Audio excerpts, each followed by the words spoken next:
Good morning, and welcome to the Unitarian Universalist Church in Eugene. My name is Jill Switzer. I am a white, petite woman with brown hair with a bit of silver mixed in and glasses. I'm wearing a black and white dress today. If you wake up in the morning whistling a happy tune, we are glad you are here. If you clap your hands to command attention, we are glad you are here. If you march to the beat of a different drummer, we are glad you are here. If you find peace in the silence in between, we are glad you are here. Kino will light the chalice. He's going to have to walk a little faster. Symbol of the Unitarian Universalist faith, as I read this adapted poem by Franz von Schober.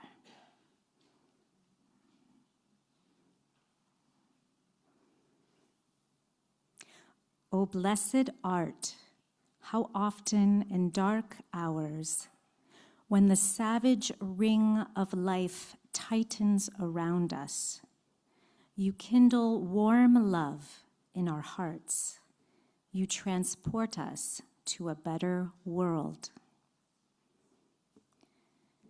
And now Michael will lead us in saying our mission together.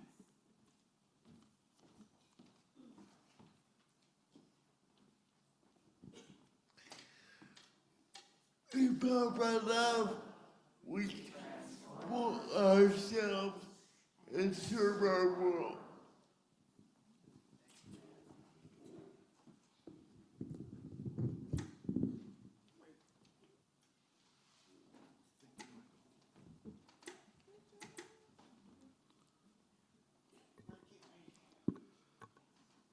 Before time, there was rhythm.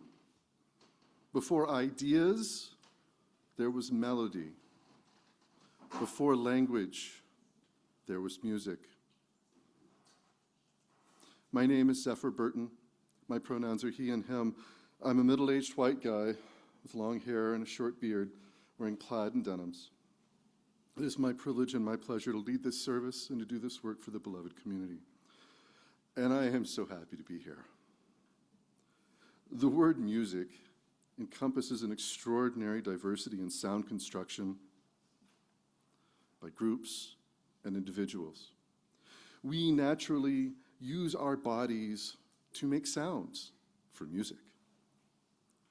We have invented ingenious technology in order to construct music with other sounds. With music, we communicate feelings and emotions, intention and expectation. Today, we explore the use of music to inflame the spirit, fill the heart, and weave the bonds of community.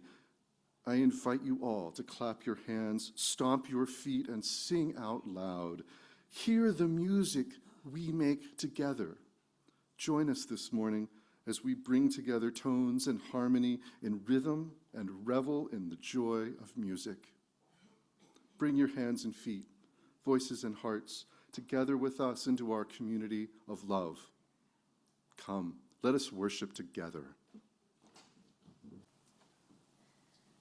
Before Suzanne and I offer the song On die Musik by Franz Schubert, I would like to share an English translation of the poem since it is in German. Beloved art, and how many a bleak hour when I am enmeshed in life's tumultuous round, have you kindled my heart to the warmth of love and borne me away to a better world. Often a sigh escaping from your harp, a sweet celestial chord, has revealed to me a heaven of happier times. Beloved art, for this I thank you.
I was first introduced to this song while studying voice in college. Up until auditioning for the music program, my exposure to classical music was limited. I grew up, as many of us did, listening to popular music on the radio. For me, the likes of Michael Jackson, Whitney Houston, and Mariah Carey being some of my favorites to blast on my boombox or Walkman. One of my favorite pastimes was to record a song I liked from the radio onto cassette, then play it again and re-record it with me adding a harmony on top. My grandmother and aunt instilled in me a love for musicals at a young age. As I watched movies such as Singing in the Rain, The Sound of Music, and Grease, which was a little scandalous at the time, I soon began to imagine myself as a Broadway star, of course. Lead roles in several musicals in high school solidified my desire to pursue music as a profession. Yet I was also drawn to the spiritual aspect of music, feeling a pull to be involved in church ministry. I went to Catholic schools, kindergarten through college. That's 17 years of Catholic education and lots of masses. In addition, my parents were faith-filled Midwesterners, requiring that we attend Sunday Mass each week. I didn't care for some of the dirge-like tempos on the too loud pipe organ, nor some of the archaic texts. Some of the melodies and harmonies were gorgeous, though, and I especially appreciated lyrics centering around social justice. I also fell head over heels when I heard a cantor lead the congregation in song. What a glorious voice. His bright tenor tone kept me enthused about attending church until I became a cantor myself and eventually a church music director for 14 plus years. While that church tenor and I did end up dating for a time, I was destined to marry a different talented musician, this guy over there on percussion and accordion and lots of other things. We met because I was a groupie to his salsa band in college. We have performed together many times over our 22 years of marriage, from Argentinian tangos to jazz standards to Chilean cuecas, Peruvian waltzes. But more importantly, music has been infused in our lives together. Lullabies with our kids each night before they went to bed. Children's songs in Spanish on long car rides. Folk songs around the campfire. Songs of protest at marches. And just simple gatherings with friends and families on holidays. So why do we make music? Why do we sing together? I believe it's because it makes us feel deeper, love more strongly, connects our very souls. I know that not everyone likes every genre of music. I personally have a hard time listening to heavy metal. But for some people, those strong, scratchy, loud sounds make them feel real and seen. Music can be a release, a healing balm, a call to action, lifting our voices in a unified shout. Alas, I never did become a star on Broadway. However, I have been the vocal director for over 40 youth musicals. I get to help kids develop confidence in their singing abilities, sometimes quite literally assisting them in finding their voice. I've also been singing with the Eugene Concert Choir for 12 years.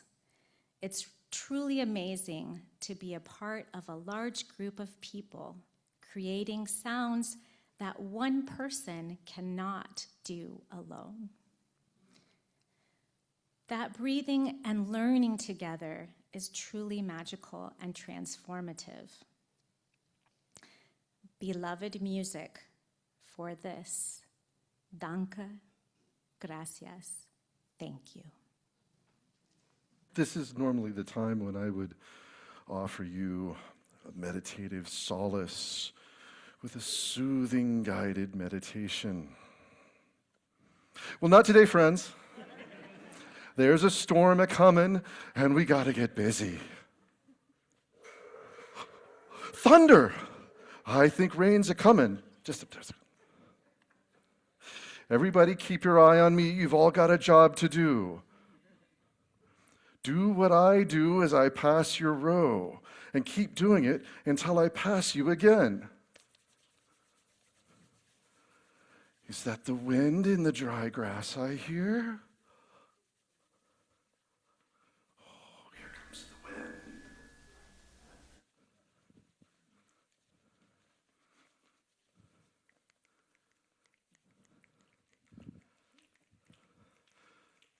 Oh, the drops are starting to come down.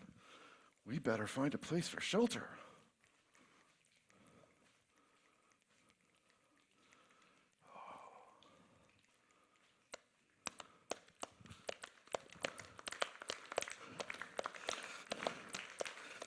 I think it's really coming down now.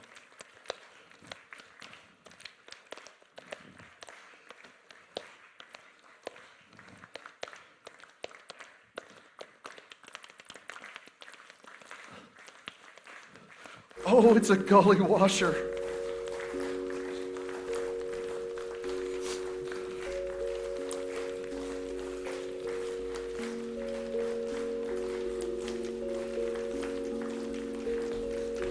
Cats and dogs, cats and dogs. Oh, I don't have a hat. Oh, you got an umbrella?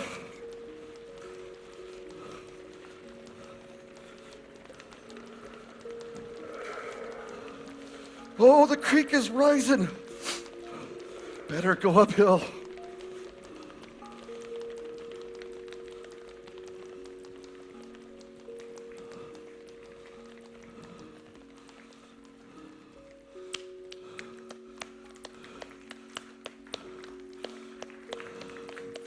I think it's coming.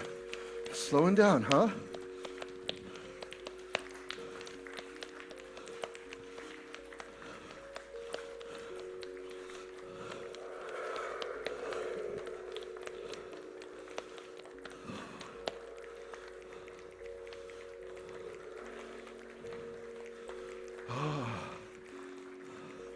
You know, I think I can see the sun coming out.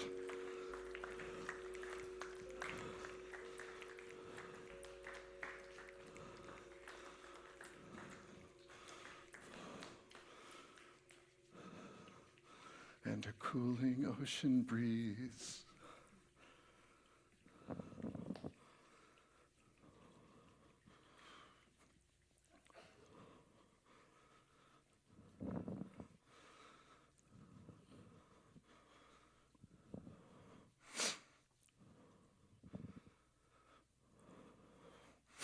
Sorry, I'm all out of winded now.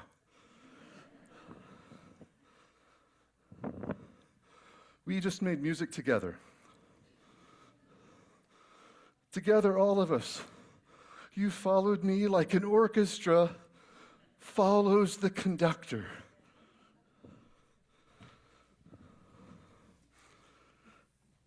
The song of the rainstorm. There was emotion behind it, because in our hearts, we're kind of needing a rainstorm. It's been hot. Together, we expressed our heartfelt yearning for future inundation through music. Think about how you were feeling while you were clapping and stomping along with your friends and neighbors around you. That sound surrounded and enveloped you, even as you were part of it. That sound only existed because we were doing this together. If you hadn't been here, the sound would have been different, and it may not have existed at all. Most importantly, remember, music isn't something you just get from others. It's something you make yourself. All those rules we have about music, that's about making specific kinds of music together. If it's just you, there's no rules, just music. The sooner we can understand how each of us is playing our own tunes at our own tempos, the sooner we can get to jazz.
My mother turned 80 last week.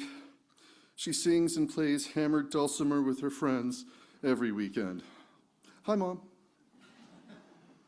As a child, I remembered listening to her play flute, piano, ukulele, and sing. On Sundays, even when she wasn't playing in the choir, she would sing harmony during the hymns. During the week, she would sing jazz standards while doing housework. Music was so much a part of my family, it never occurred to me that I wouldn't take piano lessons or that I wouldn't be a trumpet player in the marching band. My dad played Western swing guitar, and both grandmothers had a piano tuned for hymns at a moment's notice. When I had the opportunity to perform on stage in musical theater as a child, I fell in love with the experience immediately and came back year after year to do another. Musical performance was such a thrill. Singing and dancing, the chorus ringing, the orchestra pit roaring. The experience of music as a performer was entirely four-dimensional for me as a child, and my theatrical experience has repeatedly served me well in life. But there is a profound difference experientially between singing for performance and singing as part of a congregation. As a performer, my focus is outward, toward the audience. My goal is their enjoyment of the music. Can they hear me? Are they enjoying this? Did they notice that flubbed note? If others are singing along or dancing, you feel satisfaction for inducing others into the song. Sometimes, as part of a personal practice, I would play music for myself and wonder why I was weeping. I didn't cry during performance, but my experience of music when I was not playing for others but for myself almost seemed naughty. I didn't understand as a child, but as an adult, it became clear to me that music manipulates the psyche in every possible way. I wept because that was one way I experienced the music. When I came back to church after decades away, I came to Unitarian Universalism because it spoke truth, and it really answered my need for community. The music seemed familiar, and I really could stand behind the words. I could really sing them, except I found I couldn't. I would start to perform, and I would cry. The music would shake me, the words would move me, and my ability to perform dissolved away. It's not very macho. And then I just had to listen. I had to stop being the performer. I had to stop presenting. I had to listen. And that's when I understood. It's not about me. It's not about me. I was performing, and this isn't the time for performance. It's the time for singing together. It's the time for allowing the music and the song and the singing to all become one. And I was forcing a separation between myself and everyone else. This is the time for us to become one voice. That distinction between you and me should fall away, if only for a moment, while we sing together, while we bond in community. I had to remember it was about the whole of us together, bringing music together, synchronizing our hearts and our minds. No one more than a few seats away from me would ever be able to distinguish my voice, but all of our voices in the room combine to form a community voice. I had to learn to stop performing so I could listen and hear the sound of community and resonate with the music. I had to remember what it was to sing with community and sometimes weep. Each of us who blends their voice with community and song walks away recharged, with a deeper sense of belonging to the community where we share a unity of purpose, common values, and ideals. Music touches something deep within us all. Music is ancient and fundamental to consciousness. When we first stretched out beyond ourselves to a higher power, we used music. When we first went to soothe ourselves or another, we used music.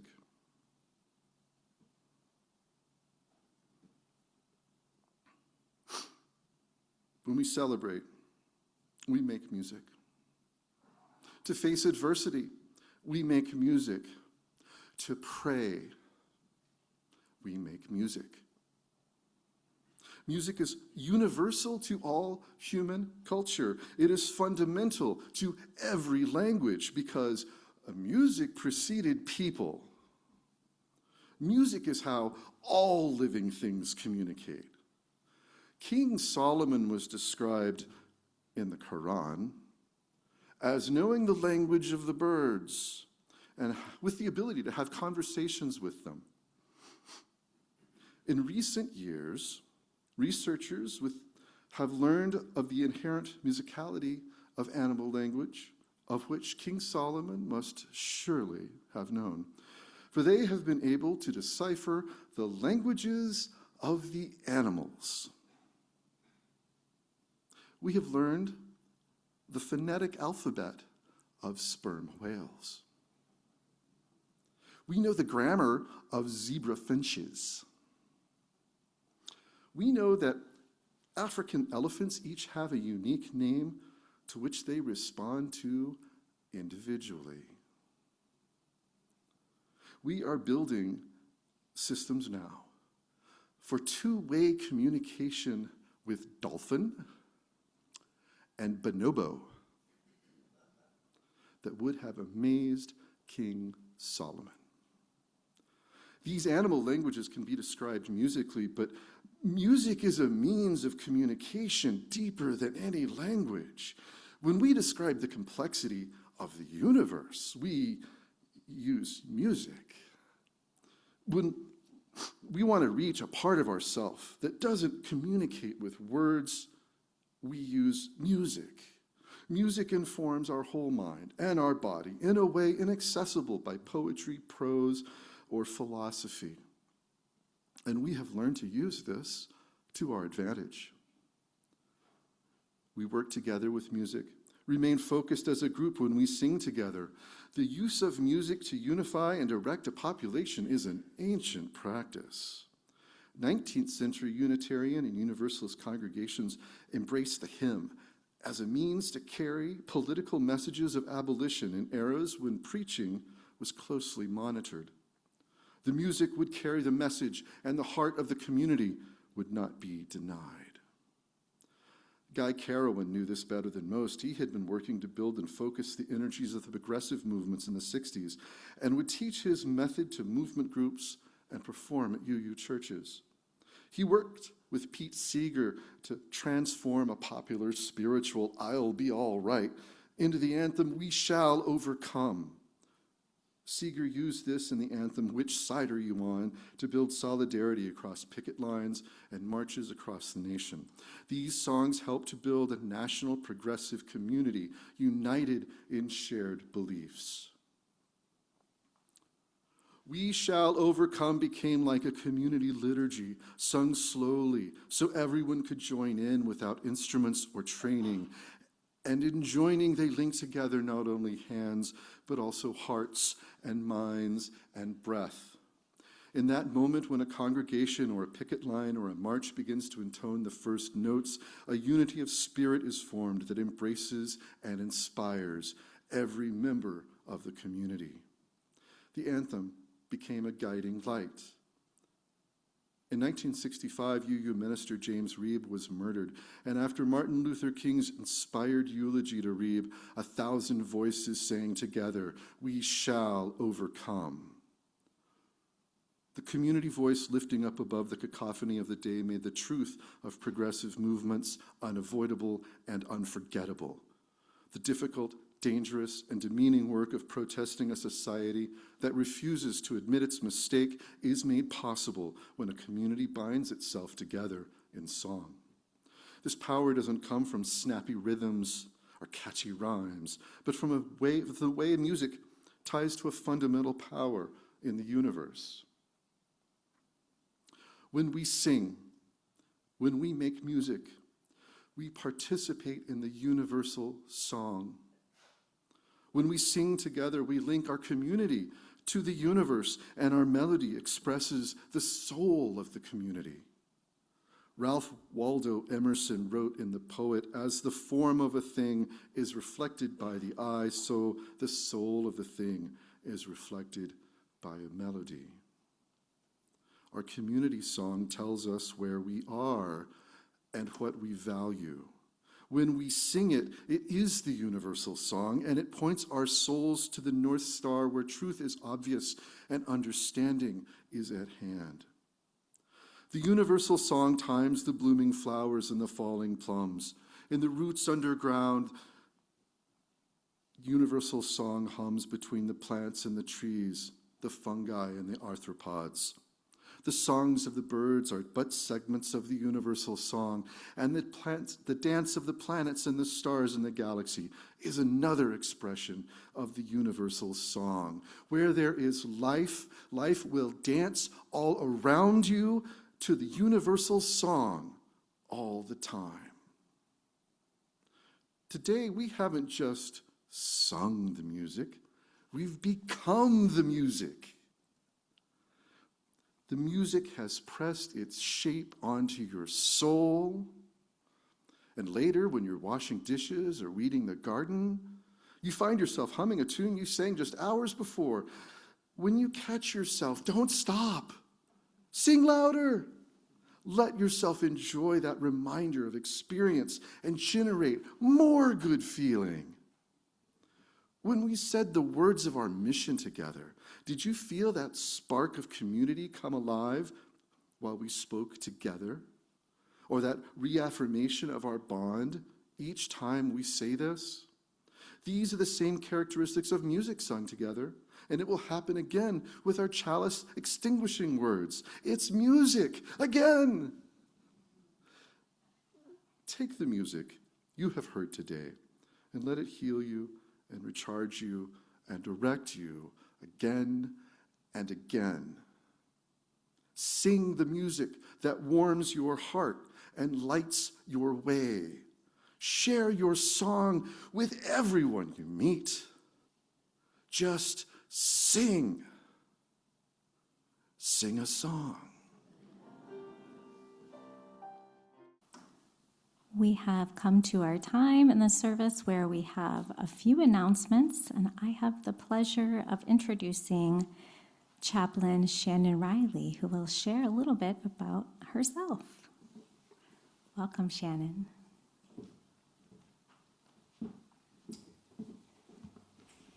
Hello. I wanted to take a moment to introduce myself. My name is Shannon Riley. I have she, her pronouns. I'm wearing a black dress, green sweater, red hair, little curls. I am currently in a Master of Divinity program at a Buddhist contemplative university, and I will be volunteering as the intern chaplain here at UU from now until May. I'm new to the UU organization, but can see that the values that are cherished here are very much in alignment with mine. I consider myself a Buddhist animist with the heart of an anamkara, which is a soul friend in Celtic.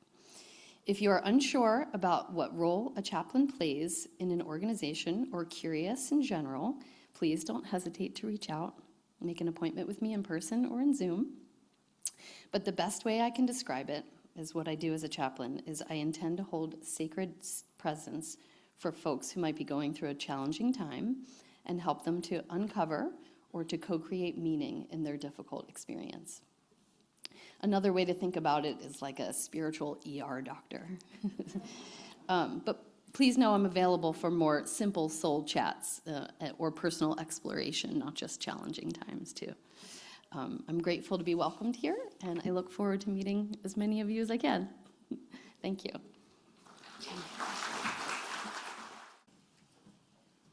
We extinguish this flame, but not the light of truth, the warmth of community, or the fire of commitment. These we carry in our hearts until we are together again. Friends, as you go out into the world, carry a song in your heart. Embrace the universal song wherever you find it. Remember that your neighbor has a song, and you're both stronger when you sing together. Music is always at hand for you, always willing, always potent. Allow it to empower you. And in the words of the immortal philosopher Irving Berlin, let's face the music and dance. Go make a joyful noise, everyone.